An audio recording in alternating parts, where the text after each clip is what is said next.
Obviously आपका तारुफ नहीं था, पर एक बहुत बड़े आपके फ़ैन वर्ल्ड के लिए सादगी आपका तारुफ था। हाँ जी। तो ये मुझे बताइए कि जब आपने सादगी, मेरे ख्याल से पहले वो भी आपने बिगफुट पे शायद एक आध दफ़ा पहले नहीं सर, वो हुआ ही सिर्फ बिगफुट पे है। अच्छा, वो सिर्फ बिगफुट पे वो सिर्फ बिगफुट पे बड़ी इंटरेस्टिंग उसकी है वो सादगी की कहानी। आपको पता है कि डेली बिगफुट पे हाँ। शाम गुजरती थी हमारी, कुछ ना कुछ म्यूजिकली ही हम कर रहे होते थे। तो किसी एक ओरिजिनल गाने की वीडियो का शूट था हमारा बिगफुट पे। असद अली मुर्तज़ा मेरे बैंड मेंबर, और कराची के एक दोस्त भी, उनका भी नाम अली असद ही है, बहुत अच्छे आर्टिस्ट हैं, गाते भी हैं, कीज़ भी बड़े अच्छे बजाते हैं।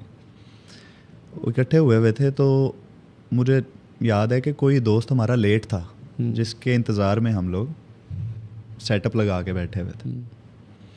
तो माइक लगा हुआ था मेरे आगे और हारमोनियम भी पड़ा हुआ था और साथ में कीबोर्ड भी पड़ा हुआ था, तो असद वो बजा भी रहा था। तो जब हेडफोन्स लगे होते हैं ना, अच्छा ज़्यादातर वोकलिस्ट लोगों के साथ ये प्रॉब्लम होती है कि जैसे ही हेडफोन लगते हैं और माइक सामने आता है ना, तो कॉन्शियस हो जाते हैं।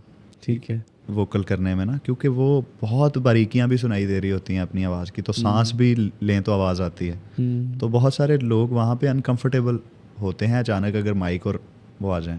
मेरे साथ ये बिल्कुल उलट है।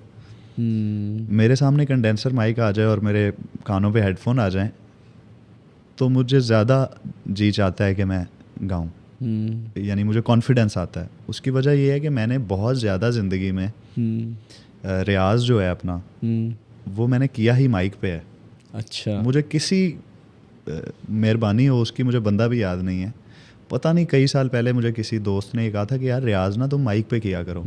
उससे होता ये है कि जब आप वोकल करने के लिए खड़े होते हो तो आप वो नहीं होते, कॉन्शियस नहीं होते, और जब आप कॉन्शियस नहीं होते तो फिर असल में वो आता है जो आपके अंदर है। तो बहरहाल मेरे पास वो फैसिलिटी थी घर पे कि मैंने कंडेंसर माइक पे रियाज करना शुरू कर दिया। तो वो कई घंटे उसके ऊपर गाने के बाद ना, तो आपको पता चल जाता है, आपकी दोस्ती हो जाती है, आप कंट्रोल कर सकते हो डायनामिक्स को ह्यूमनली। तो वो माइक लगा हुआ था, माइक ऑन भी था, साथ दोस्त भी बैठा हुआ था। तो मैंने कोई कम व बेश कोई 21-22 गाने एक ही टेक में, जो उस वक्त मेरे जहन में आया वो मैंने गा दिया। सिर्फ कीज़ बज रही थी, सिर्फ कीज़ और वोकल और कुछ भी नहीं। इसलिए वो जो आगे पीछे मैंने गाने गाए हुए हैं वो सेम की पे हैं, वो सी मेजर से मैंने गाए हुए हैं। तो सादगी भी सी मेजर पे है, नियत शौक भर ना जाए कहीं भी सी मेजर पे है, एक दो और गाने भी मैंने सी मेजर, क्योंकि सी मेजर रचा हुआ था। ठीक है। तो उस पर जो गाना मुझे, या जो गज़ल मुझे याद आ रही थी, मैं वो गाए जा रहा था। और जितने भी शेर मुझे उस वक्त उसके जहन में आए, मैंने ये भी नहीं किया कि मतलब एक शुरू किया तो पूरा गा लूँ या पढ़ के देख लूँ कहाँ से क्या। जितने शेर उस वक्त जहन में आए वो मैंने वहाँ पे, क्योंकि वो प्लान तो ये था ही नहीं कि इनको, यानी कोई प्लान तो था ही, कोई भी प्लान नहीं था, एक फिलबदी चीज़ हुई बस हमें मज़ा आ रहा था वो करने में, तो हम कर रहे थे। कुछ दिन बाद हमद भाई ने मुझे, और कैमरा भी लगा हुआ था जो कि रिकॉर्डिंग पे था। भाई हम जिन हमद भाई की बात कर रहे हैं, हमद खान और सोहेब लारी, हमारे दो बड़े अच्छे दोस्त हैं जिन्होंने बिगफुट स्टूडियो, मेरे तो दोस्त भी हैं जी, और मेरे मोहसिन भी हैं। कहते हैं इंसान को एहसान फरामोश नहीं होना चाहिए। दोस्त होने के साथ एहसान भी उनके हैं मेरे ऊपर। वो ये हैं कि उनके पास जो भी इक्विपमेंट और जो भी फैसिलिटीज़ थी, वो बग़ैर किसी शर्त के उन्होंने मेरे लिए हमेशा, आज भी और हमेशा अवेलेबल रखी। और टाइम जो सबसे कीमती चीज़ है ज़िंदगी में, वो दिया मुझे।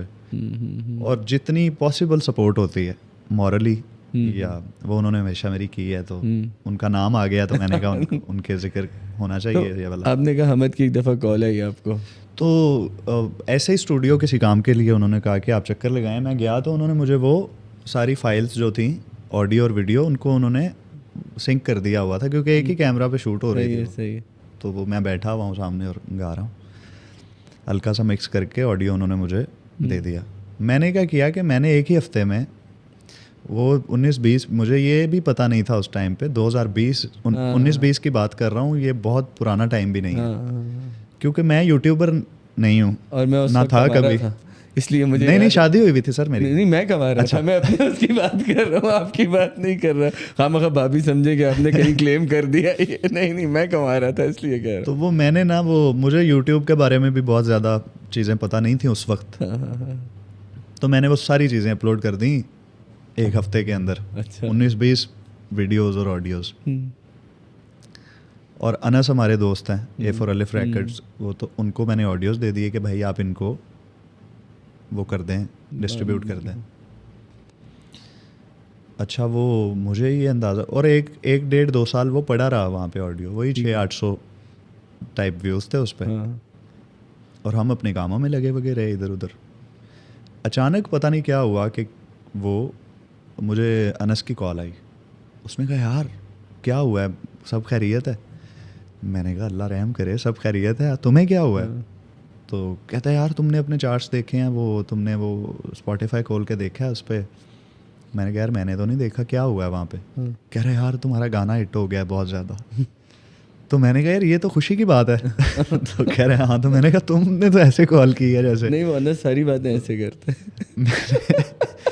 मैंने कहा यार बाहर आ लिया तो अच्छी बात है। वो एक हुआ सादगी, उसके बाद हुआ नियत शौक, फिर हुआ दिलड़ी लुटी, एक सुफियाना वो है ख्वाजा गुलाम फरीद का कलाम, फिर एक नुसरत साहब ही की गाई हुई एक गज़ल है कवाली के अंदाज में, आज कोई बात हो गई, वो हुई, फिर गुलों में रंग भरे।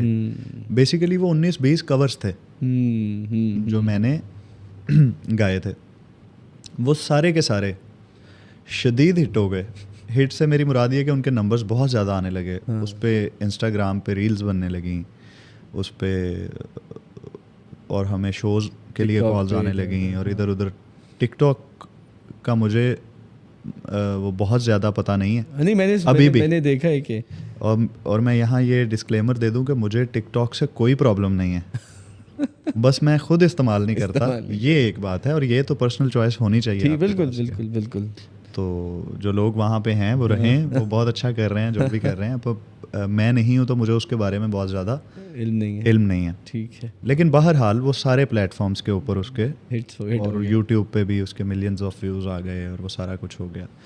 तो उससे मुझे ये शायद अल्लाह ताला ने मुझे ये मौका दिया कि मेरा ऐसा मानना है कि आर्टिस्ट नंबर 1 2 नहीं होता, आर्टिस्ट होता है। आप उसे रैंक नहीं कर सकते कि नंबर 1 पे ये है। वो अपने अपने लिहाज से अपनी एक चीज़ क्राफ्ट लेके आता है और उतना उसने कंट्रीब्यूट करना होता है आर्ट में। लेकिन कुदरत जब चाहे वो लोगों के कान या आंखें आपकी तरफ कर दे, तो जब आपको तवज्जो मिल जाए उसके बाद फिर आप वो कर सकते हो, आप अलाउड हो वो करने के लिए कि जो एक्चुअली आप करना चाहते थे। राइट। तो वो सादगी और नियत शौक़ और दीगर गानों के ज़रिए वो अल्लाह ताला ने किया कि अब लोग मुझे सुनते हैं अल्हम्दुलिल्लाह, और बड़ी मोहब्बत से सुनते हैं। तो फिर मैंने गुमान और बहुत सारे मज़ीद